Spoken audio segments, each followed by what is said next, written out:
안녕하세요. 오늘도 서연살롱을 찾아주셔서 감사합니다. 저는 50대 초반의 여성이에요. 저는 넉넉하지 못한 환경에서 자라서 고등학교 때부터 제가 돈을 벌면서 학교를 다녀야 했어요. 제 처음 일자리는 이모네 슈퍼마켓이었죠. 이모네 가게에서 물건을 정리하고 카운터를 보며 돈을 받아 문제집도 사고 샤프나 형광펜도 샀어요. 부모님이 능력이 안 되면 저라도 잘해야 한다는 생각에 저는 악착같이 공부를 했고 그 덕에 장학금을 받고 대학에 들어갈 수 있었어요. 대학 때도 제 생활은 아르바이트와 공부뿐이었어요. 그렇게 열심히 산 덕에 저는 그 어려운 시기에도 취직을 했고 짧은 시간에 팀장 자리까지 올라갔어요. 그리고 거래처에서 남편도 만났고요. 저도 열심히 살았지만 남편은 정말 누가 봐도 부지런하고 열심히 사는 사람이었어요. 저와 남편은 누구 도움 받지 말고 자기 힘으로 잘 살자는 마인드가 서로 통해서 계속 만나게 됐고 결혼도 하게 됐죠. 하지만 남편 집은 그래도 웬만큼 살았고 저희 집은 많이 기우는 편이어서 처음 인사하러 갔을 때부터 시부모님이 좋아하지는 않으셨어요. 시어머니는 처음 만난 저에게 대뜸 니네 집에서 우리 성훈이한테 빌붙으려고 하면 안 된다. 너도 잘 번다고 했으니까 니네 친정은 네가 책임져라. 라고 했고 남편은 바로 걱정 마요. 유진이네는 우리 형 같은 사람 없어요. 라며 말을 잘랐어요. 남편 형에 대해서는 처음 사귈 때부터 알고 있었어요. 남편이 솔직하게 털어놨거든요. 부모님이 너무 우리 큰아들 하면서 오냐오냐 키워서인지 형은 사법고시 좀 준비하다가 힘들다고 그만두고 그 다음부터는 무슨 사업한다고 했다가 빚지고 집에서 그 돈 갚고 지금까지도 계속되고 있어. 내가 벌어서 갚고 형 생활비까지 대줘야 될 때도 있었어. 난 그래서 형처럼 남한테 패기치면서 살고 싶지는 않아. 시어머니는 남편이 형 얘기를 꺼냈다며 속상해했죠. 그래도 큰아들 얘기가 안 좋게 나오는 건 싫었는지 시부모님은 더는 아무 말도 안 했어요. 저와 남편은 결혼식을 올리고 수도권에 조촐한 신혼집을 마련했어요. 그런데 신혼 초부터 아주버님이 너무 자주 오시더라고요. 처음에는 그러려니 했는데 나중에는 일주일에 사흘은 저희 집에서 묵더군요. 보다 못한 남편이 한마디 했어요. 형, 왜 자꾸 우리 집에서 먹고 자고 하는 거야? 우리 신혼인데 이건 아니지. 내가 지금 이쪽에 사업 벌려놓은 게 있어서 그래. 수익 나면 밥값 낼 테니까 걱정하지 마. 근데 너 결혼하더니 좀 변했다. 나 너 형이야. 니네 집에 좀 있었다고 이런 식으로 나오기야? 변하길 내가 뭘 변해. 결혼 전에도 형 이러는 거 싫어했어. 돈 안 줘도 되니까 좀 적당히 하라고. 라며 말다툼을 했고 저는 뭐라고 말할 수 없어서 가만히 있었어요. 그런데 다음날 회사로 시어머니 전화가 왔어요. 네가 지훈이 니네 집에 자꾸 온다고 뭐라고 했냐? 안 그러면 성훈이가 왜 지영한테 싫은 소리를 해? 네가 모르나 본데 지훈이는 우리 집안 기둥이다. 내가 얼마나 귀하게 키웠는데 네가 뭐라고 내 자식을 홀대를 해? 한 번만 더 내기에 지훈이 보고 뭐라고 했단 소리 들어와 봐. 니네 잘난 신혼집 가서 한바탕 할 테니까. 라며 저는 뭐라고 말할 틈도 안 주고 쏘아대더니 전화를 끊더군요. 저는 신혼부터 시부모님과 갈등을 겪고 싶지 않아서 남편에게 아주버님 우리 집 오는 걸로 너무 뭐라고 하지 마. 사업하는 게 어느 정도 자리 잡히면 안 오시겠지. 그런 걸로 형제간 우애상하면 안 되잖아. 사업은 무슨 결과 나와보면 알겠지만 뭔지 몰라도 하다가 중간에 그만두지 않으면 다행이야. 라며 질렸다는 표정을 지었어요. 하긴 그동안 돈만 많이 날렸다니 그럴 수 있겠다 싶었어요. 저는 아주버님이 뭔가 하려고 노력하는 거라고 좋게 생각하려고 했죠. 그런데 정말 남편 말대로 얼마 안 가서 가성비가 나쁘다더니 생각보다 수익률이 안 좋다느니 하더니 사업에서 손을 뗀다는 거였어요. 그리고는 투자하느라 빌린 돈이 있다며 남편한테 갚아달라는 거였어요. 설마 그렇게 당당하게 요구할 줄은 저도 몰랐어요. 남편은 돈이 없다고 거절했고 다음 날 시어머니가 저희 집에 찾아오셨더군요. 네가 왜 돈이 없어? 꼬박꼬박 월급 받아 사는 건 결혼 전이나 똑같은데 이제 와서 갑자기 돈 없다는 게 말이 돼? 엄마, 저 결혼했어요. 한 집안의 가장이에요. 그리고 앞으로 아이가 생겼을 때도 대비해야 되잖아요. 어떻게 통장에 한 푼 없이 살아요? 이제는 그렇게 못해요. 왜 통장에 한 푼도 없어? 니네 맞벌이잖아. 네 마누라가 지가 번 돈은 못 내놓겠다고 하니? 아니에요. 저희 생활비도 반반씩 내서 써요. 왜 아무 상관없는 유진이를 끌어들이세요?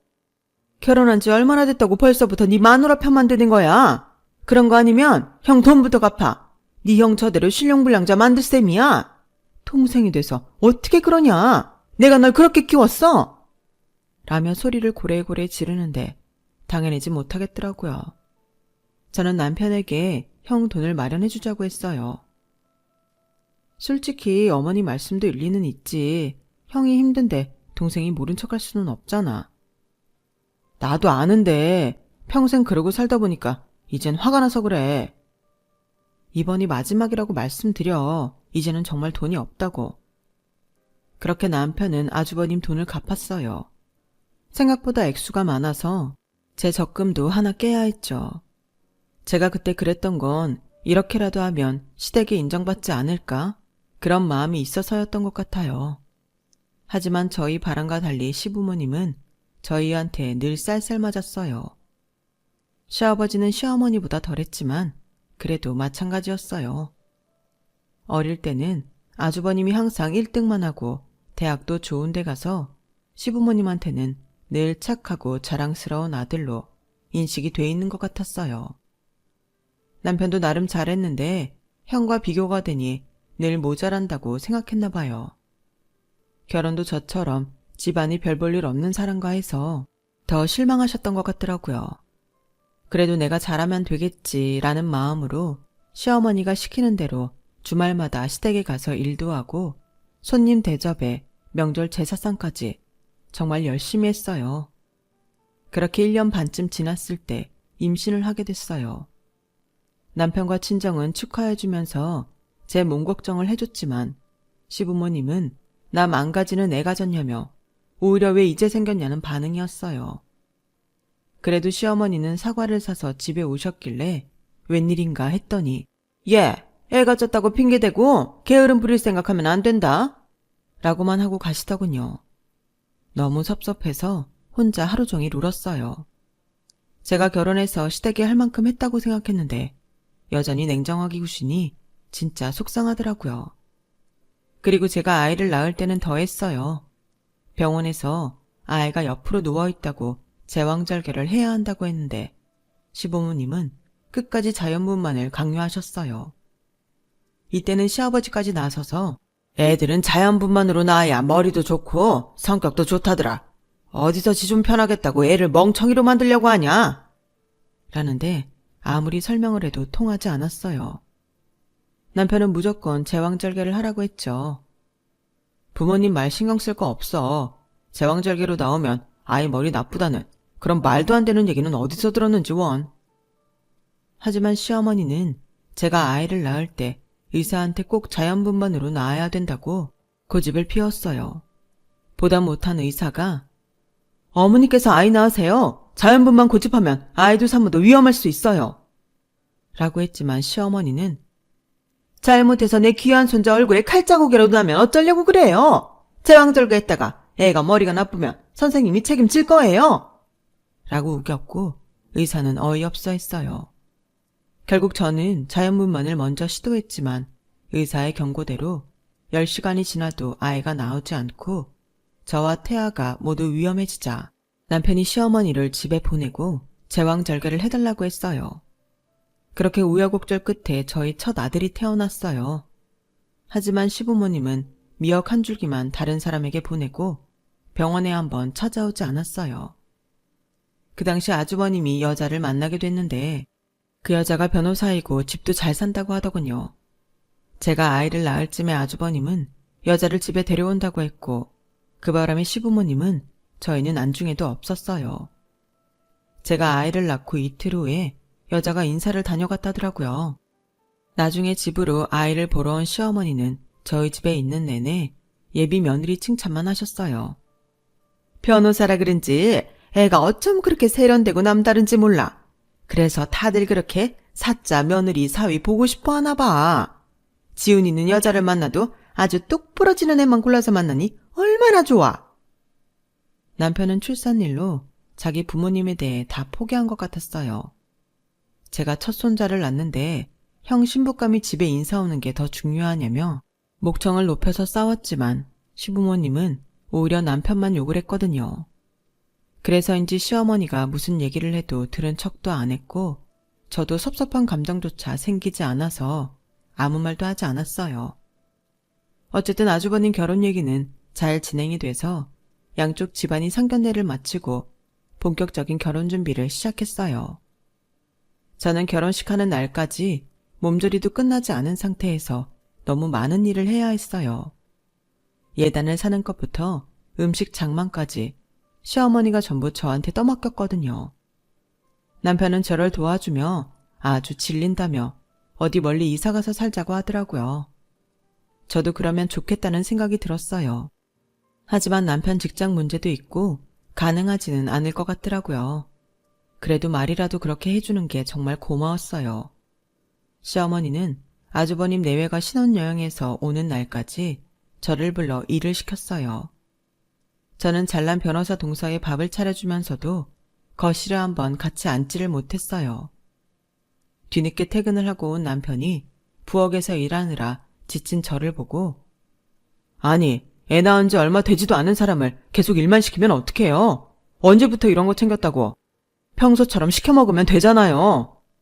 라며 화를 내니 시어머니가 누가 들으면 우리가 못된 시댁 식구인 줄 알겠다. 내가 내 며느리도 마음대로 못 부려먹냐? 그리고 오늘이 보통 날이야. 결혼하고 큰 며느리가 처음 오는 날이잖아. 그런 날 누가 밥을 배달해서 먹어? 라고 하자 동서가 나섰어요. 괜히 저 때문에 이런 일이 생긴 것 같아 죄송해요. 그래도 아랫동서가 저 밥 한 번은 해줄 수 있다고 생각했는데 이렇게 큰 소리 낼 일인 줄은 몰랐네요. 남편은 어이가 없다는 듯 그럼 형수님도 다음번에 저 사람 밥 좀 해주세요. 윗동서가 아랫동서 아이 낳았는데 밥 한 번 해줄 수 있잖아요. 결혼하기로 해놓고도 병문안 한 번도 안 왔으니까요. 라고 하자 이번에는 아주버님이 너 어따 대고 큰 소리야. 뭐? 누구 밥을 해줘? 진영이가 왜 밥을 해? 라며 큰 소리를 냈고 시부모님과 아주버님이 남편을 막 몰아세우며 화를 내기 시작했어요. 저는 듣다 더는 못 참겠어서 부엌에서 나왔어요. 그만들 하세요. 대체 이 사람이 무슨 잘못을 했다고 이렇게 난린지 모르겠네요. 못할 말한 것도 아니잖아요. 저는 무슨 이 집 가정부라서 아이도 친정에 맡기고 이러고 있어요. 밥을 해주는 게 문제가 아니라 제 상황이 그렇잖아요. 제 남편이 아주버님 빚 청산해준 게 얼마인데 그런 말도 못해요. 제가 좀 잘하면 남편이고 제 아이고 인정해주겠지 했는데 전혀 그럴 것 같지도 않네요. 여보, 집에 가자. 라며 나서자 남편도 저 진짜 이제 여기 발도 안 디딜 테니 그런 줄 아세요. 무슨 일 생겨도 저 부르지 마시라고요. 라고 하며 저를 따라 시댁을 나왔어요. 그 뒤로 저희는 정말 시댁과 대면대면하며 지냈어요. 가끔 시어머니가 저한테 전화해서 음식하는 걸 부탁했지만 사람 쓰시라고 돈만 보내드리고 잘 가지 않았어요. 남편은 그 사이 다른 회사를 알아보고 있었어요. 정말 자기 본가하고 아주 떨어진 데에서 살 생각인 것 같더라고요. 하지만 여러 가지 조건을 고려해야 해서 쉽게 결정이 나지는 않았어요. 그러는 사이에 윗동서가 임신을 했고 아이를 낳을 때가 됐어요. 산부인과에 입원을 했다길래 남편과 저는 태어나는 애가 무슨 죄가 있냐고 병원에 가보기로 했죠. 저희가 가니 아이는 벌써 태어나서 신생아실에 있더라고요. 시어머니는 동서 옆에 딱 붙어 앉으셔서 네 말대로 제왕절개하니 너도 고생 안 하고 아이도 편하게 잘 태어나고 정말 잘한 것 같다. 라고 했고 동서는 어머니 제왕절개도 아파요. 라는데 남편이 완전 폭발했어요. 제가 그동안은 화를 내고도 마음에 죄책감이 있었는데 이제 그런 것도 없어요. 엄마, 이 사람 애 낳을 때 어떻게 하셨어요? 의사가 제왕절개 해야 된다고 그랬는데도 엄마 아빠 다 자연부만 우겼잖아요. 그런데 형수는요. 제왕절개 하겠다고 하니까 그냥 허락해요. 어떻게 그럴 수가 있어요. 그러자 동서가 어이없는 얼굴로 아니 서방님, 아이는 제가 낳는 건데 무슨 허락을 받아요? 라고 했고 시어머니는 옆에서 얘랑 네 마누라랑 같니? 어떻게 비교를 해도 그렇게 해? 얘는 변호사야 변호사. 엄마가 변호사인데 애가 어떻게 태어나도 똑똑하지? 남편은 제 손목을 잡고 돌아섰어요. 내가 잘못 생각했어. 진짜 다시는 오지 말자. 정말 2번 다시 보고 살지 말자. 저도 억울하고 속이 상했지만 남편의 어금니를 꽉 깨물며 눈시울을 붉히는데 남편도 너무 불쌍했어요. 그러더니 남편은 정말 얼마 안 돼서 회사를 옮겼고 아예 해외 파견 신청을 냈어요. 들어간 지 얼마 안 된 회사라서 해외 근무가 안 될 줄 알았는데 남편의 그 전 회사 실적들이 인정을 받아서 저희 가족은 서유럽으로 가게 됐어요. 남편은 아주 작정을 했는지 시댁 아무에게도 우리가 떠나는 걸 알리지 않았어요.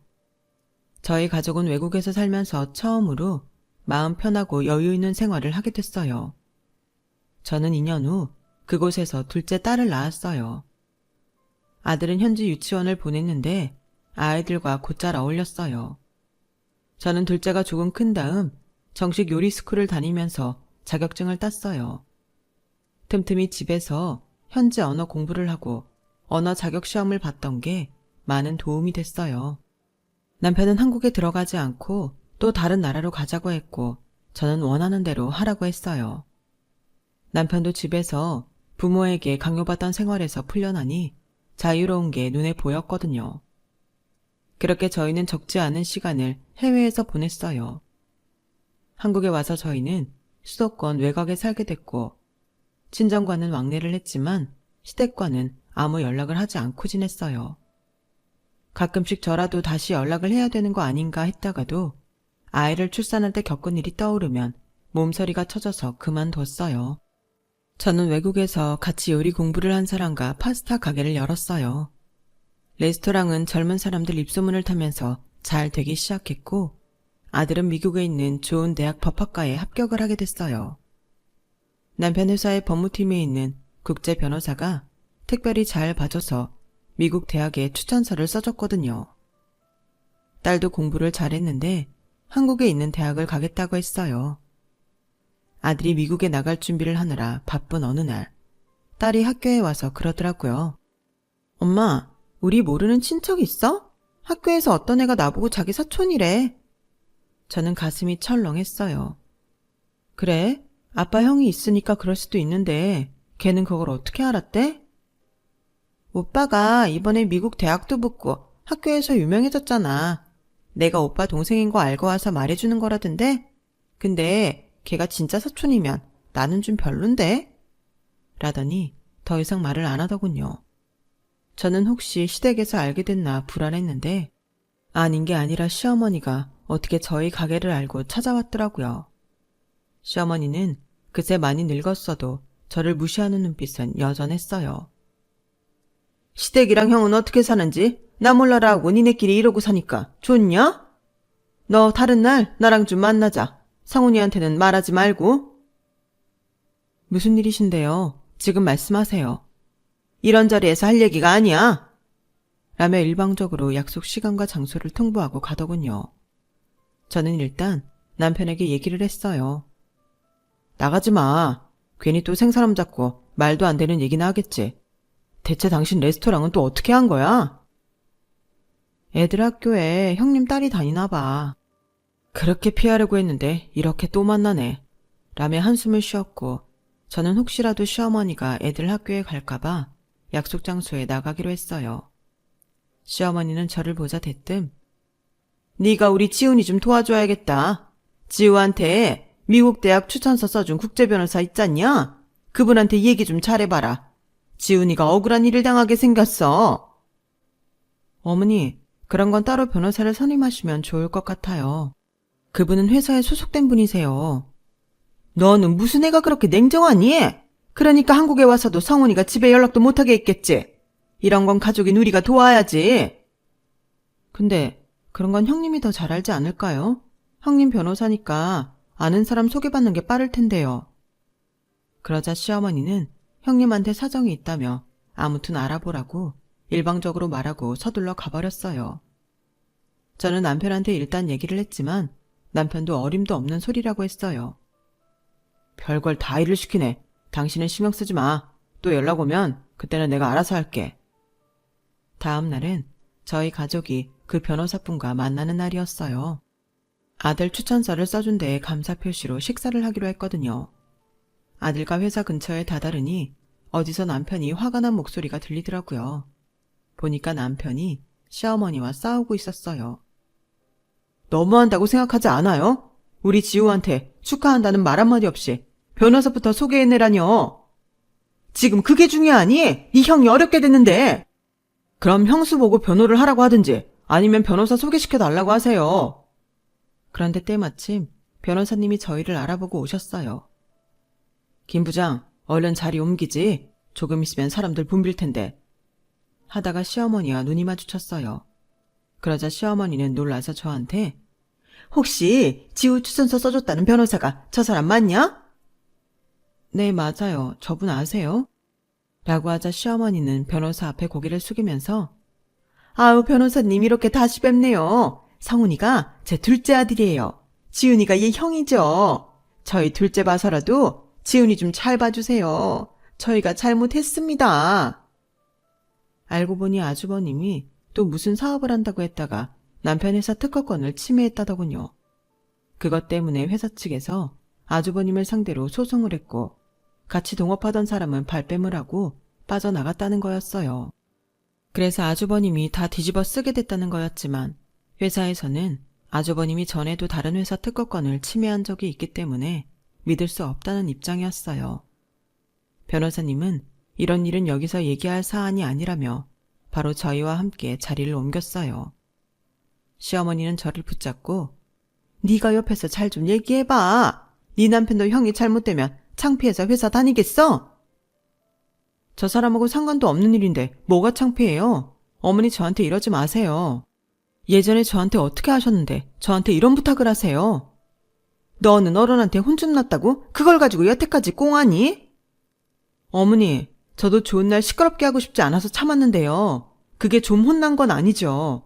저한테는 의사가 위험하다고 했는데도 자연분만 고집 부리시고 지우 낳고 얼마 안 됐는데 형님 온다고 음식 다 만들게 하시고 그런데 형님한테는 제왕절개하는 거 아무 말씀도 안 하셨잖아요.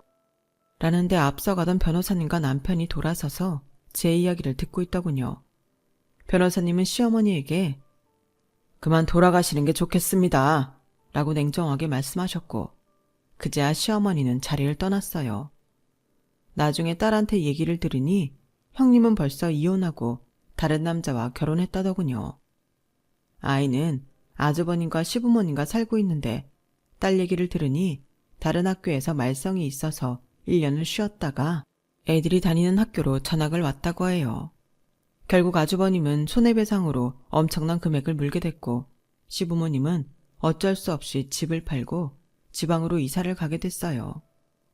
시어머니는 나중에 저한테 와서 그동안 잘못했다고 싹싹 빌었고 남편은 그래도 다시 보지 않았으면 좋겠다고 했어요.